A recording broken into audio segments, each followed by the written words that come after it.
Remue ménage. Remue ménage.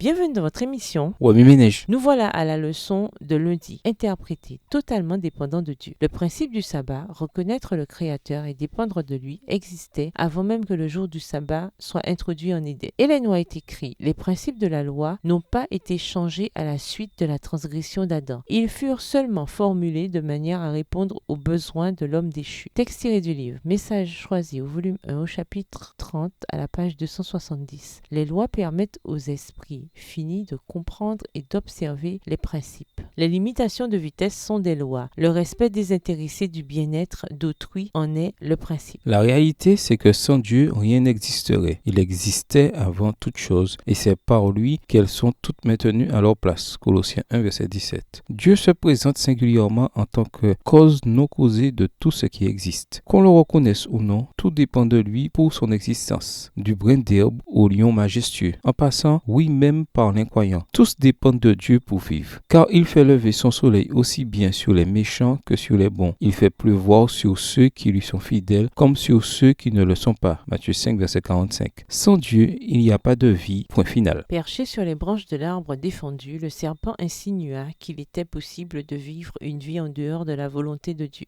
Il dit à Ève que si elle désobéissait à Dieu en mangeant le fruit, elle ne mourrait pas. Mais le péché creusa un fossé entre l'humanité et Dieu. Ésaïe 59 et versets 1 et 2. Cependant, même après avoir péché, c'est le Dieu omniscient qui vint chercher Adam et Ève qui, tout honteux, se cachaient de sa présence. Genèse 3, les versets 9 à 11. Ils se cachaient de celui-là même qui était leur source de vie. Dans notre état de péché, nous nous séparons des choses qui engendrent la vie, voire de la vie elle-même. La dépendance à l'égard de Dieu ne résulte pas du péché. Elle est inhérente à la relation créateur-créature. En essayant de devenir un Dieu, Genèse 3, verset 5, l'humanité a cherché à vivre indépendamment de Dieu, ce qui est une impossibilité ontologique. Rien, absolument rien ne peut exister indépendamment de Dieu. Le Christ est venu pour redonner la vie à sa création déchue. Jean 10, verset 10. La vie féconde, ne se trouve qu'en demeurant en Christ. Jean 15, versets 5 et 6. En cessant de travailler chaque sabbat, nous nous rappelons que ce n'est pas notre travail qui nous donne la vie. Notre esprit est attiré par la source de vie dont nous dépendons pour vivre. Ce n'est qu'en assumant notre dépendance à l'égard de Dieu que nous pouvons connaître la vie dans toute sa plénitude. Remue ménage, après avoir regardé votre texte écrit et annoté, quels éclairages particuliers vos notes semblent-elles indiquer dans l'ensemble? Quelles questions émergent après l'étude de ce passage? Quelle partie du passage trouvez-vous difficile? Quels autres principes et conclusions découvrez-vous? Dans quelle mesure votre culture d'origine valorise-t-elle l'indépendance? Au revoir. Et à demain si Dieu veut.